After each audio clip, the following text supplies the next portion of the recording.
자, 이번에는 그 순전파와 역전파에 대해서 한번 공부를 해볼 건데요. 순전파와 역전파의 개념을 다시 한번 짚어보도록 하겠습니다.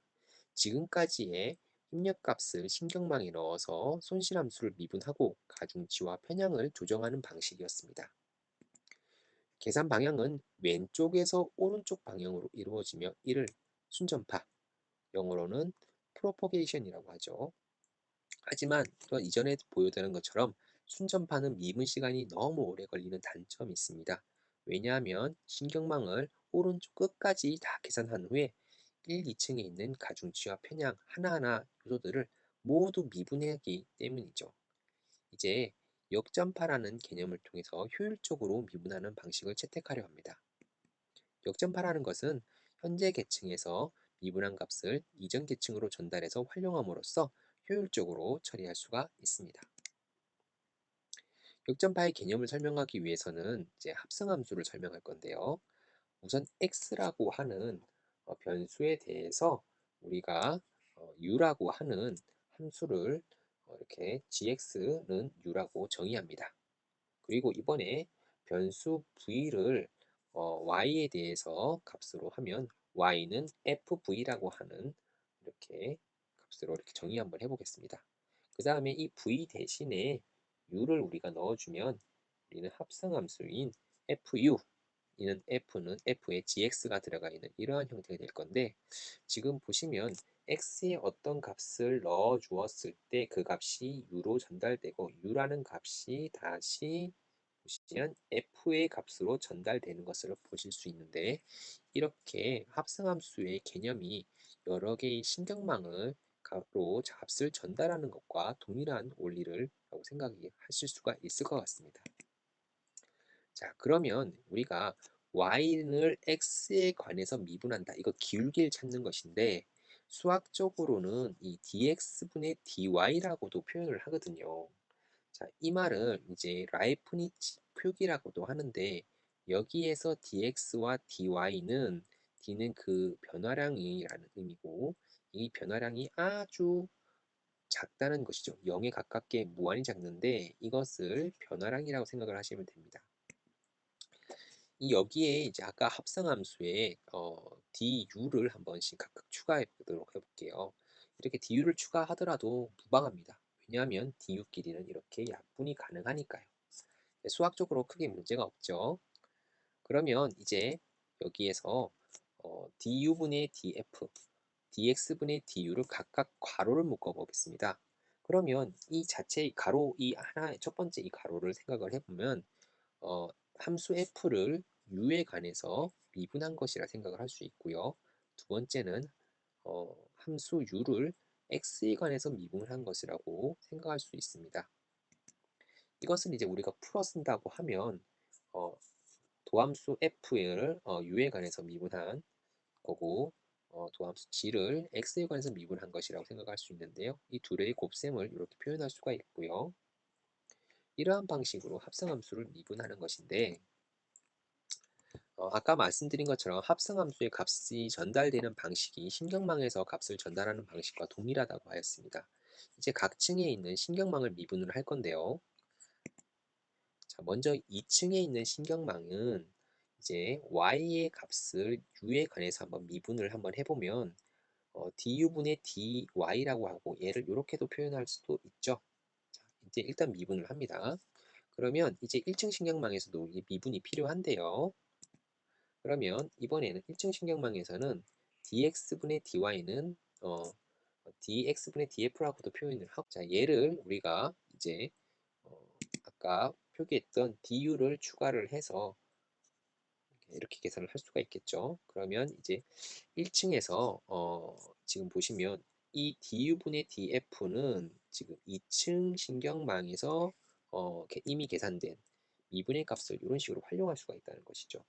그래서 이런 방식을 활용한다고 하면 미분에서 걸리는 시간을 훨씬 더 빠르게 계산을 할 수가 있다는 거죠. 2층에서 이미 계산된 값을 1층 신경망에다가 전달을 해서 활용하기 때문에 보다 빠르게 계산을 할 수가 있다는 점입니다. 그래서 위 신경망에서 지금 또 다시 본다고 하면 똑같이 이제 합성함수의 형식을 가지고 있는데, x 더하기 y는 t라는 것이 있고요. 이것을 t를 제곱해서 z로 결과값을 만들었습니다. 이렇게. 자, 그러면 이제 이 각 층에서 미분값을 구하려고 하면 이전에는 이제 다 값을 구하고 순전파에서는 각각을 가미분을 해서 하는 방식이었는데 이제는 그 이전의 미분값들을 이제 계속 전달하는 방식을 한번 사용하는데 이것이 역전파거든요. 가장 오른쪽에서부터 왼쪽으로 미분 방향이 진행됩니다.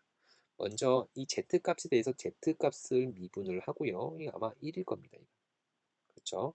그러면 이제 이 나온 이 z값에 대해서 t가 미분을 해야 되거든요. 그러면 라운드 t분의 라운드 z인데 얘는 이렇게 표현하기도 할 수가 있겠죠.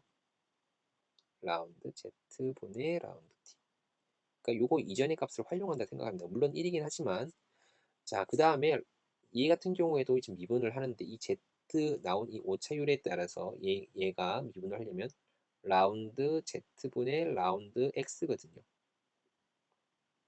그러면 얘를 이제 펼쳐준다고 하면 지금 이런 식으로 표현이 가능한데 이렇게 약분이 가능하거든요. 실제로 이 값을 다시 여기 앞에 있는 얘들을 재활용하는 거죠. 얘도 이 값을 아까 재활용하는 것이고 이렇게 역전파는 미분한 값을 이전 계층에 미분을 할 때 활용하도록 넘겨주는 방식입니다.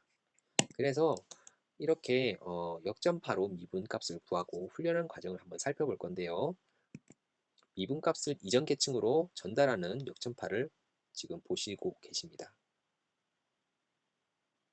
다시 역전파로 이렇게 미분값을 전달하는 것이죠.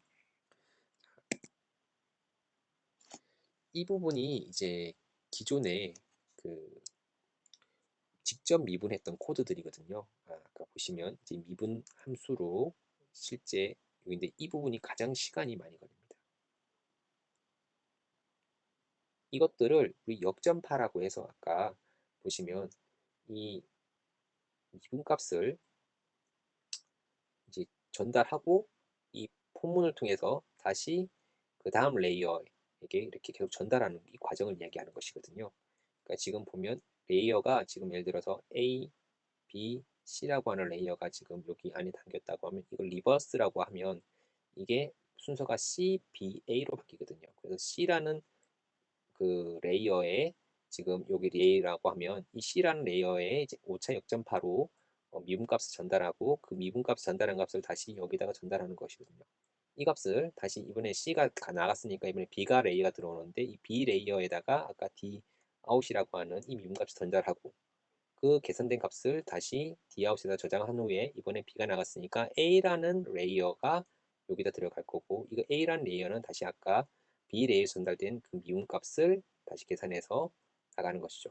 이렇게 최종적으로 그 레이어에 각각의 그 미분 값들을 저장한 것들을 그냥 단순하게 여기다 넣어주기만 하면 굳이 이렇게 하나하나 일일이 미분해서 걸리는 시간들을 단축시킬 수가 있는 것입니다. 그러면 이제 순전파로 미분해서 시간이 걸리면서 손실률을 느리게 출력되는 것들을 아까 기억을 하실 건데요.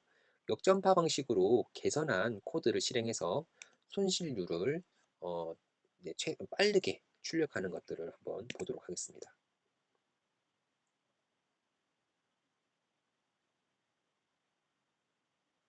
보시면 아까와는 비교도 안 되게 빠르게 손실률을 계산하는 것들을 보실 수가 있고요. 지금 정확도가 갈수록 높아지고 있죠. 지금 100번만 한 부분인데 지금 여기에서 지금 100번만 우리가 출력을 한 것을 확인할 수가 있고요. 자, 이번에는 이제 훈련 이미지를 사용해서 실제 정확도가 출력되는 것들을 이제 실행을 해볼 건데요. 먼저 훈련을 10,000번을 시킬 겁니다. 10,000번을 시킬 거고 이제 이걸 실행을 하면 이제 출력해서 자, 이렇게 정확도를 한번 출력을 한번 해보도록 하겠습니다. 출력을 하면 두 번째 출력부터 이미 90%의 이미지가 정답률이 나오는 걸 확인할 수가 있거든요. 자, 그러면 이제 이 연수를 통해서 선생님들이 상당히 많이 어려운 개념들을 배우신 거는 분명하실 거예요. 그런데 이제 목표하는 바는 사실 이렇습니다. 이 파이썬이나 이런 것들이 익숙하지 않은 분들은 '도대체 무슨 소린가.'라고 생각하실 수도 있고 수학적으로 미분이나 이런 행령 개념들에 대해서 어려워하시는 분들도 분명히 계실 거라 생각이 듭니다. 하지만 이번 연수를 통해서 선생님들께서는 인공지능의 학습 원리가 단순하게 수학의 미분을 활용한 가중치와 편향을 이제 학습 데이터에 맞게 수치를 조정하는 그런 과정이라는 개념만 배우시면 완성이거든요. 지금까지 수업을 이렇게 들어주셔서 감사하고 오프라인 때 좀 더 좋은 수업이 되었으면 좋겠습니다. 감사합니다.